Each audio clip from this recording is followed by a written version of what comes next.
Hello everyone, मैं हूं Prince Kumar Soni और आज हम लोग जानने वाले हैं लीगल टर्म्स, जो कि जब हम लोग लॉ पढ़ रहे होते हैं, लॉ की किताबें पढ़ रहे होते हैं, उस समय ये जानना ज़रूरी होता है क्योंकि ये लेमन्स लैंग्वेज तो है नहीं, सिंपल सा टर्म तो है नहीं। ऐसा टर्म्स होता है जिसको हम लोग पहले नहीं सुन रखे होते। तो लेट्स स्टार्ट। पहला है ad interim, in the mean time और टेम्पररीली। ठीक है ना, मतलब टेम्पररी मान लीजिए कैसे, इसको ऐसे समझते हैं कि किसी भी ऑफिस में मान लीजिए सीट वैकेंट हो गया, उस सीट को टेम्पररीली हम लोग क्या करते हैं, फिल करते हैं। तो वहाँ पे हम लोग ऐड इंटरिम टेम्पररीली वहाँ पे फिल करें, दैट इज ऐड इंटरिम, वहाँ पे हम लोग इस्तेमाल कर सकते हैं ऐड इंटरिम। दूसरा है adjourn sine die and and without setting a date for another hearing और मीटिंग। अब मान लीजिए क्या करते हैं, एक मीटिंग है या कोई ऐसा कोर्ट में प्रोसीडिंग चल रहा है, आज की सुनवाई हो गई एंड नेक्स्ट डेट कब आएगा उसको बिना डिक्लेयर किए हुए आज का हियरिंग या मीटिंग को ख़त्म करते हैं, तब हम लोग एडजर्न साइन डाई यूज करते हैं। Ad valorem according to the value, मतलब वैल्यू के हिसाब से। टैक्स के कंसेप्ट पर्सपेक्ट में अगर बात करें तो मान लीजिए दो पर्सन, दोनों के पास प्रॉपर्टी, एक के पास ज़्यादा एक के पास कम, ज़्यादा वाले के पास ज़्यादा टैक्स रहेगा, कम वाले को कम टैक्स रहेगा, that is according to the value. Ad valorem यहाँ पे यूज होगा। ठीक है, नेक्स्ट है एग्नेट, जब कोई दो मेल एक कॉमन मेल से ब्लड के थ्रू क्या होता है, कनेक्टेड होता है, रिलेटेड होता है, ऐसे केस में वो जो दो आपस में मेल हैं वो क्या कहलाएंगे, एग्नेट कहलाएंगे। एग्जाम्पल बहुत ही सिंपल है, दो भाई, एक फादर, दोनों भाई आपस में एग्नेट। ठीक है। Alimony, payment awarded to a spouse or former spouse within a separation or divorce agreement. किसी का सेपरेशन होता है, जुडिशियल सेपरेशन या फिर डाइवोर्स का एग्रीमेंट होता है, उस टाइम पे कोई भी स्पाउस के लिए मेंटेनेंस जो तय किया जाता है और पैसे कुछ अमाउंट ऑफ मनी होता है, दैट इज एलिमनी कहलाता है। नेक्स्ट है animus possidendi, the intent to possess or control specific item from, मतलब किसी प्रॉपर्टी पे हम लोग ये दिखाना चाहते हैं कि इस पर मेरा कंट्रोल है, इस पर मेरा पोजीशन है, in that case animus possidendi use किया जा सकता है। जैसे घर के बाहर हम लोग साइन बोर्ड लगा देते हैं। ठीक है, that is kind of example. Approbate and reprobate, जब कोर्ट में कोई भी प्रोसीडिंग चल रही होती है, लीगल प्रोसीडिंग, कोर्ट क्या करता है, किसी बात को या तो अप्रूव कर सकता है या डिसअप्रूव कर सकता है। जब अप्रूव करता है दैट इज एप्रोबेट कहलाता है, जब डिसअप्रूवल देता है दैट इज रिप्रोबेट कहलाता है इन the legal proceeding by the court. Next है एब इनिशियो। एब इनिशियो हमने सुन रखा, बहुत ही कॉमन, मतलब बहुत ही शुरू से, फ्रॉम द वेरी बिगनिंग। अगर मान लीजिए एक एग्जांपल ले, कोई शादी फ्रॉड तरीके से किया गया हो, अब फ्रॉड तरीके से किया गया हो तो वहाँ पे कंसेंट वंसेंट तो है नहीं, तो ये क्या हो जाएगा, शुरू से ही क्या हो जाएगा, मैरिज वाइड एब इनिशियो होगा, बाद में इसमें कुछ करने की ज़रूरत ही नहीं है। नेक्स्ट है एक्ट ऑफ गॉड, भगवान के आगे कोई कुछ बोल सकता है क्या, तो कोई ऐसा इवेंट या नेचुरल डिजास्टर जो ह्यूमन इंटरवेंशन के बिना, मतलब इंसान के हस्तक्षेप के बिना हो, इंसान जिसको फोर्स ही नहीं कर सकता है, अवॉइड भी नहीं कर सकता है, जैसे बारिश आ जाए, बहुत ज़्यादा भूकंप आ जाए। ठीक है। एफिडेविट क्या होता है, जब हम लोग किसी भी बात को, एक स्टेटमेंट को अपने ओथ या अफर्मेशन से क्या करवाना चाहते हैं, एज एन एविडेंस प्रेजेंट करना चाहते हैं, तो हम लोग कोर्ट में जाते हैं, नोटरी पब्लिक के पास जाते हैं और उसको क्या करते हैं, एफिडेविट करवाते हैं। तो एफिडेविट क्या है, रिटन स्टेटमेंट है कन्फर्म बाय ओथ और अफर्मेशन, और वो स्टेटमेंट को ओथ और अफर्मेशन से कन्फर्म किया जाता है। नेक्स्ट है एमिकस क्यूरी, इसके लिए टर्म यूज होता है फ्रेंड ऑफ द कोर्ट। पहले के टाइम में चल रहा था ज्यूरी, मतलब फ्रेंड ऑफ कोर्ट कहने का मतलब है कि ये पार्टी तो नहीं होते हैं लेकिन इनका एक्सपर्टी होता है और कोर्ट को डिसीजन बनाने में ये हेल्प करते हैं, दैट इज एमिकस क्यूरी। ठीक है। नेक्स्ट है barratry, encouraging someone to bring a lawsuit without property. मान लीजिए अगल बगल दो घर है, दो घर में लड़ाई हो रहा है, मतलब दूसरे को क्या कर रहे हैं, प्रोत्साहित कर रहे हैं कि अरे ठीक है ना, उस पर केस कर दो, झूठ मूठ का बिना कोई ग्राउंड का हम लोग किसी पे लॉ सूट लाते हैं, दैट इज बैरिटरी कहलाता है, जिसमें थर्ड पार्टी जो करवा रहा है उसको क्या होता है, बेनिफिट या प्रॉफिट हो रहा होता है, इसीलिए वो दूसरे को इनकरेज करता है। बेल क्या होता है, कोई भी पर्सन अगर कस्टडी में होता है तो टेम्पररीली उसको उस कस्टडी से बाहर आने के लिए जो प्रोविज़न लगता है कोई एक्यूज को, उसे ही तो हम लोग बेल कहते हैं, और जिसके बदले में कुछ सिक्योरिटी मनी देना होता है या कुछ ऐसा करके, ताकि वो नेक्स्ट केस में या नेक्स्ट अपीयरिंग डेट में वो प्रेजेंट हो सके कोर्ट में। बेलमेंट क्या है, जब कोई पर्सन किसी भी प्रॉपर्टी को या कोई भी ऐसा सब्जेक्ट हो, ऑब्जेक्ट हो, जिसको इंटरेस्ट करता है दूसरे पर्सन को for a specific period of time, for a specific purpose, उसी को हम लोग क्या कहते हैं, बेलमेंट कहते हैं। ठीक है, जैसे किसी ने अपनी साइकिल रख दी दूसरे के पास for specific purpose specific time. Battery क्या है, जब इंटेंशनली हम लोग सोच समझ के क्या करते हैं, अनलॉफुली किसी को फिजिकली कांटेक्ट में आते हैं, मतलब पीट देते हैं, किसी को घूसा मार दिए इस टाइप का, सामने वाले के कंसेंट के बिना, दैट इज बैटरी कहलाता। ठीक है, नेक्स्ट है हमारे पास, जस्ट नेक्स्ट स्लाइड, सरसरी पढ़ते हैं। एक रिट पिटीशन है, इसमें जो हायर कोर्ट होता है वो अपने से लोअर कोर्ट के दिए हुए डिसीजन को क्या कर सकता है, रिव्यू कर सकता है, और अगर कोई एरर है तो उसे भी वो डिटरमाइन कर सकता है और उसे पॉइंट आउट कर सकता है। ये हम लोग जब रिट आर्टिकल 32 to 296 पढ़ते हैं उसमें भी ये लिखा हुआ है। चार्ज क्या होता है, कोई भी एलिगेशन, आरोप हम लोग समझते हैं ना, कोई भी पर्सन है उस पर अगर वो कस्टडी में गया, पुलिस के पास गया, पुलिस पकड़ के ले गए, तो उस पर कुछ ना कुछ चार्ज लगता है कि क्यों पकड़ के लाया भाई, तो that is allegation made in the legal proceeding. Legal proceeding में जो उस पर एलिगेशन लगा, आरोप लगा, वही तो चार्ज कहलाता है।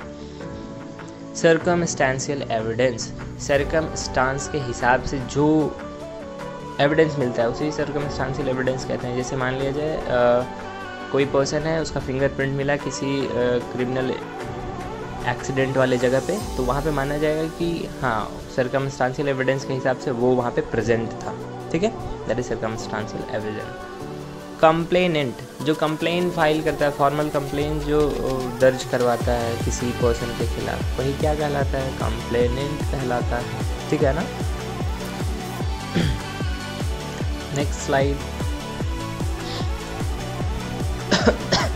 कोरोबोरेशन, evidence that supports or confirms statement. मान लिया जाए पहले कोई स्टेटमेंट दी गई है, किसी पर्सन ने दिया है, बाद में कोई और पर्सन उसी स्टेटमेंट को क्या कर रहा है, सपोर्ट कर रहा है, वही क्या कहलाता है, कोरोबोरेशन कहलाता है। ठीक है ना, इसके एग्जांपल में बहुत ही बढ़िया यहाँ पे लिखा हुआ है। ठीक है ना, नेक्स्ट है काउंसिल, ए लॉयर और team of lawyer who provide legal advice and representation to a client in a legal.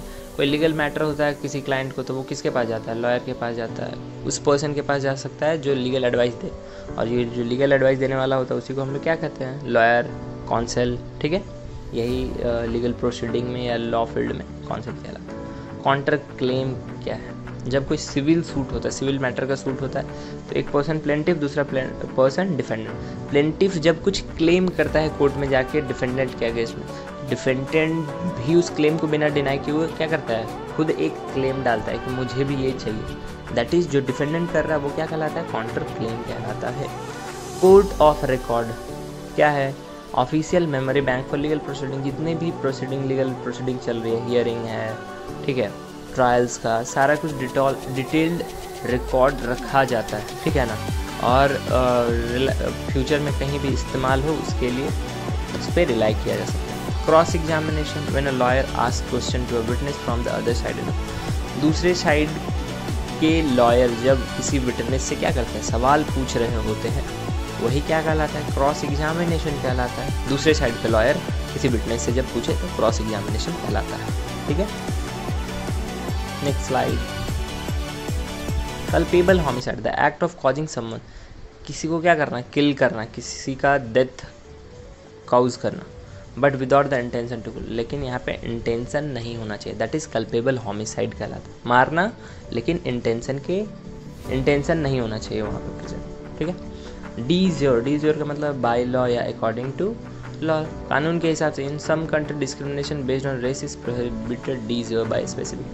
ठीक है, अब हमारे संविधान में लिखा हुआ है जाति धर्म के आधार पर किसी को क्या करना, भेदभाव नहीं करना, तो ये क्या है, बाय अकॉर्डिंग टू लॉ है।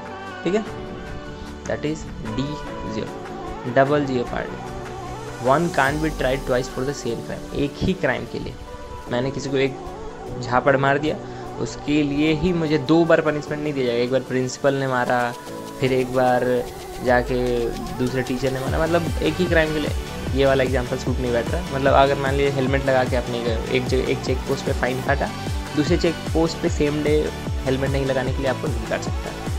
Ex post facto, you can't get in trouble for doing something if it was not against the rule when you did it even if the rule change later. मान लीजिए आपने कोई ऐसा काम किया जो उस दिन वो क्राइम नहीं था, लेकिन बाद में जाके वो क्राइम बनता है, तो आप एक अपराधी नहीं कहलाएंगे।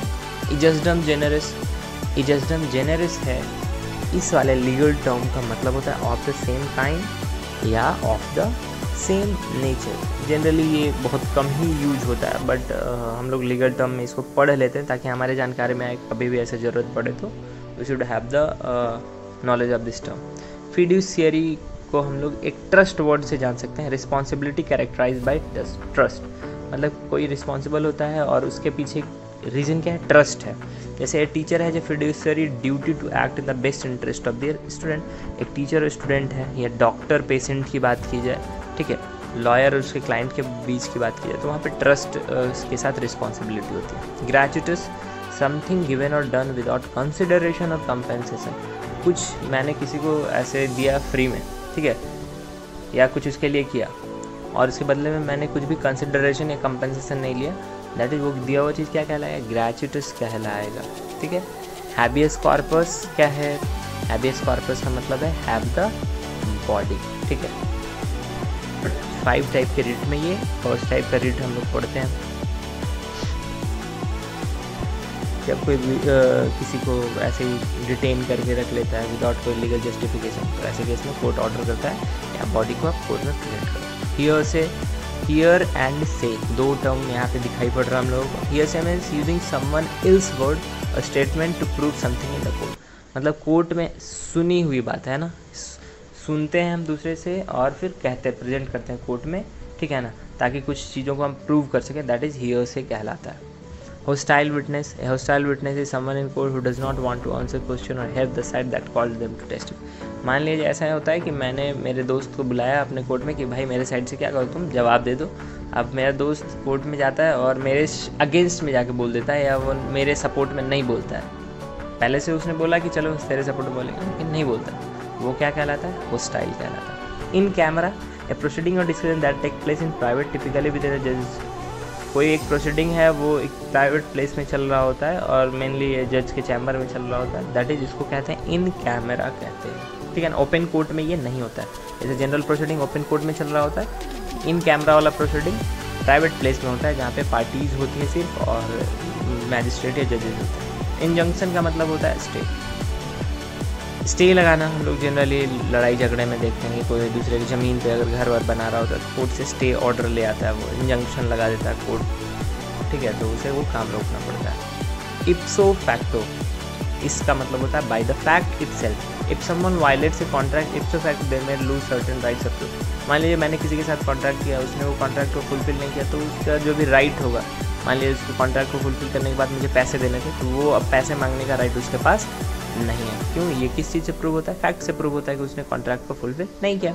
लीडिंग क्वेश्चन क्या होता है, लीडिंग क्वेश्चन ऐसा क्वेश्चन होता है जो एक लॉयर ऐसे सामने पूछा जाता है सामने वाले पर्सन से, लेकिन उसका सवाल ऐसा होता है कि वो अपने हिसाब के आंसर चाह रहा होता है, ठीक है ना। जैसे isn't it true that you were speeding with, मतलब हमने पूछा ऐसा नहीं है क्या कि तुम बहुत ज़्यादा तेज़ गाड़ी चला रहे थे, इस टाइप का क्वेश्चन क्या है, लीडिंग क्वेश्चन। लाइन क्या कहलाता है, legal claim on property to secure a debt और ऑब्लिगेशन। मान लीजिए मैंने किसी घर पे मिस्त्री को बुलाया, उसने फिक्स कर दिया, अब वो फिक्स कर दिया, मैंने उसको पैसे नहीं दिए, तो उसके पास राइट आ जाता है कि वो प्रॉपर्टी पे क्लेम कर सके, दैट इज लायन कहते हैं हम लोग, उसको क्लेम नहीं कहते। Liquidated damage, predetermined amount of money agreed upon in contract to be paid by one party to other in case of breach. Liquidated damage मतलब वैसा डैमेज जो पहले से तय किया गया है, अगर तुमने कॉन्ट्रैक्ट को फुलफिल नहीं किया इतना का नुकसान होगा, ये अमाउंट, दैट अमाउंट या वो जो लॉस है इतना पे करना पड़ेगा, वो पहले से फिक्स्ड किया जा चुका होता है। मैंडेमस एक और तरह का writ, a court order that compels a public official or government agency to perform a specific. Court order करता है किसी पब्लिक ऑफिशियल को या गवर्नमेंट एजेंसी को कि स्पेसिफिक तरीके से जिसके लिए वो अपॉइंटेड है उस हिसाब से वो क्या करे, काम करे। मेंस रिया का क्या मतलब होता है, गिल्टी माइंड, क्रिमिनल इंटेंट। कोई भी क्राइम होता है उसमें मेंस रिया गिल्टी माइंड नहीं होगा तो वो क्राइम कहलाता ही नहीं है, तो नेसेसरी एलिमेंट है किसी भी क्रिमिनल अपराध को करने के लिए मेंस रिया प्रेजेंट होना चाहिए, ठीक है ना।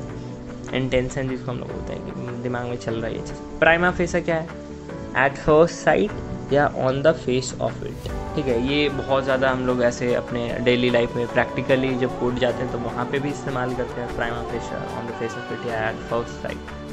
बहुत ही नॉर्मल सा या कॉमन सा लीगल टर्म है। Next, quo warranto, by what authority, ये अलग तरह का रिट है।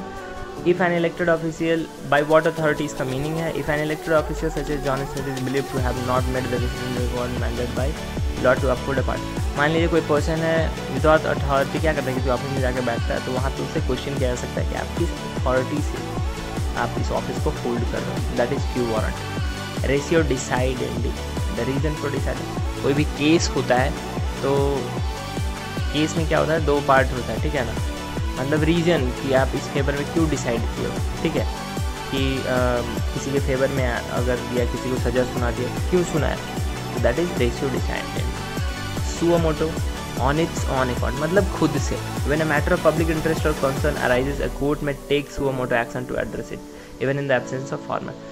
किसी केस को चलाने के लिए, प्रोसीडिंग के लिए कंप्लेंट लगता है, लेकिन किसी केसेस में क्या होता है, पब्लिक इंटरेस्ट में जब होता है तो कोर्ट खुद से क्या कर सकता है, वहाँ पे स्टेप ले सकता है फॉर द पब्लिक इंटरेस्ट।